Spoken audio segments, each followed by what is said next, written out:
నుంచి June 1 July 1 వరకు Dubai వెళ్ళానండి. మా మా అమ్మాయి డెలివరీకి వెళ్ళాను. దేవుడు ఒక మంచి బిడ్డనిచ్చి వాళ్ళ బేబీని ఆమెను ఆశీర్వదించాడు.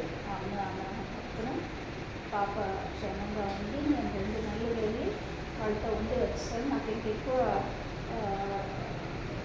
ఎక్స్టెన్షన్ దొరకలేదు. వీసా ఓన్లీ 2 monthsకే దొరికింది. తర్వాత నేను వచ్చిన తర్వాత ఫస్ట్ వీక్లోనే వచ్చాను. సెకండ్ సాటర్డే ఆ రోజున నాకు బాగాలేదు, అనుకోలేదు నేను బాగుంది లేదు అనేసి. నా ఎదురు ఫ్లాట్లో ఎన్ఎస్టీలో పనిచేసే సైంటిస్టులు ఉంటారు, వాళ్ళు బ్యాచులర్స్. ఆ టైంలో ఒక అబ్బాయి ఉన్నాడు ఇంట్లోనే, తక్కువ వాళ్ళు ఎవరు లేదు, ఇద్దరే ఉంటారు. ఇంకో అబ్బాయి ఒక అబ్బాయి ఉన్నాడు. ఆ అబ్బాయి ఉన్న అబ్బాయి ఎప్పుడూ ఉంటాడు ఇంట్లో. ఎప్పుడు చూసినా వాళ్ళకి ఏవో అలిగేషన్స్ స్పోర్ట్స్ మీద వెళ్తూ ఉంటాడు. ఆ రోజు వెళ్తూ ఉన్నాడు.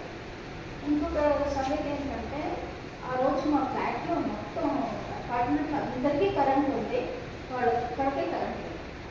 ఆ రోజు నాకు ఎందుకు all of a sudden I felt blackout and I was thinking I'm collapsing. నేను కొంచెం మంచిగా ఎక్కువ ఒక క్లాస్ నీళ్ళు తాగాను. అయినా సరే నాకు తెలిసిపోతుంది ఐఎమ్ సింకింగ్ అని. అదే టైంలో అబ్బాయి వచ్చాడు. అంటే I want to recharge my phone, నా ఫోన్ నేను రీఛార్జ్ చేసుకోవాలి అనుకోండి. అంటే నేను ఎంత వీక్గా ఐఎమ్ నాట్ వెల్ అని చెప్పానంట. నాకేం కనిపించడం లేదు, టోటల్ బ్లాక్అవుట్ వినిపిస్తుంది.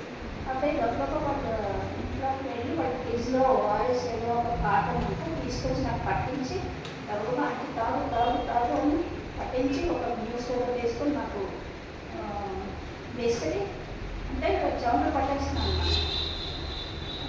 మొత్తానికి 5 lakhs 5 పడింది, 3 lakhs థర్డ్ ఫ్లోర్లో వాళ్ళందరినీ లేడీస్ని పెంచుకొని వచ్చారు. అదైతే తెలియదు, వాడు చిన్నాడు తెలిసి సిఎస్ బాయ్. నిజంగాను ఆ అబ్బాయి చేసిన సేవకి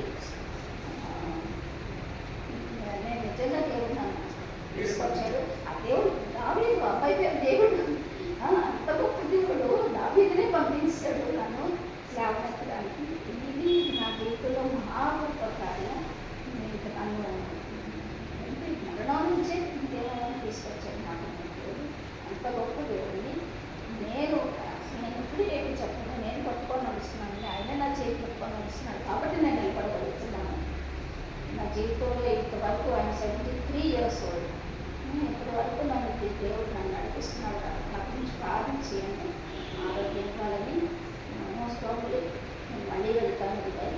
నేను ఆరోగ్యంగా ఉండకపోతే సొంతమంతా నా గురించి ప్రార్థన చేయమని పాస్టర్ గారిని ఉచిత సాక్ష్యం దేవుడు దీవించింది.